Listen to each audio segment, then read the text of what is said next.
रहस्यमयी चाबी पहाड़ों के बीच बसे एक शांत गांव में करण नाम का एक जिज्ञासु लड़का रहता था। उसे रोमांच और खोज का बड़ा शौक था। वह अक्सर जंगल में छिपे खजानों की तलाश में भटकता रहता। एक सुबह जंगल में घूमते हुए कर्ण को एक पुरानी जंग लगी चाबी मिली। यह साधारण चाबी नहीं थी। इस पर सितारे और चांद की नक्काशी थी और यह हल्की चमक रही थी।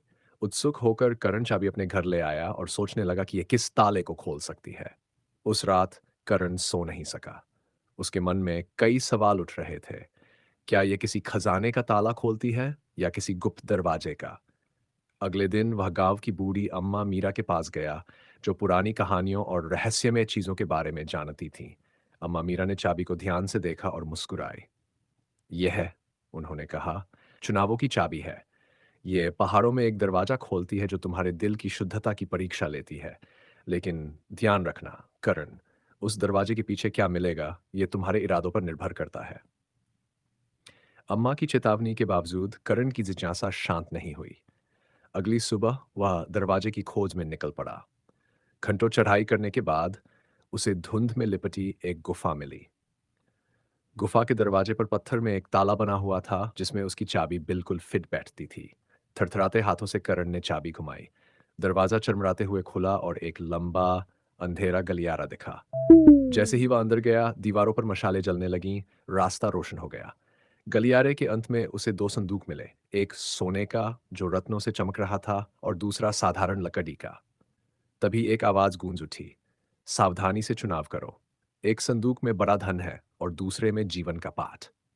करण का दिल तेजी से धड़कने लगा। सोने का संदूक बेहद आकर्षक लग रहा था, जैसे उसमें सारी दौलत छिपी हो। लेकिन लकड़ी के संदूक में एक अजीब सा अपनापन था, जैसे वह उसे बुला रहा हो। कुछ पल सोचने के बाद करण ने लकड़ी के संदूक को चुना। संदूक के अंदर उसे एक पर्चा मिला।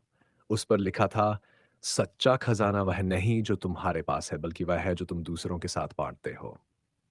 जैसे ही वह बाहर निकला, गुफा बदलने लगी। दीवारें अनमोल रत्नों से जगमगाने लगीं और हवा में फूलों की खुशबू फैल गई। आवाज फिर गूंजी, तुमने लालच के बजाय निस्वार्थता को चुना है। अब ये उपहार लो और इसका सही उपयोग करो। गांव लौटने के बाद करण को एहसास हुआ कि उसे एक अद्भुत क्षमता मिल गई थी, लोगों को प्रेरित करने की। उसने गुफा की कहानी और अपने चुनाव के महत्व को सभी को बताया। जल्द ही गांव के लोग स्वार्थ छोड़कर एक दूसरे की मदद करने लगे। करण के पास न तो सोना था न चांदी, लेकिन वह गांव का सबसे अमीर व्यक्ति बन गया, प्यार और सम्मान से। शिक्षा, सच्ची संपत्ति वह जो तुम दूसरों को देते हो, न कि जो तुम अपने लिए रखते हो।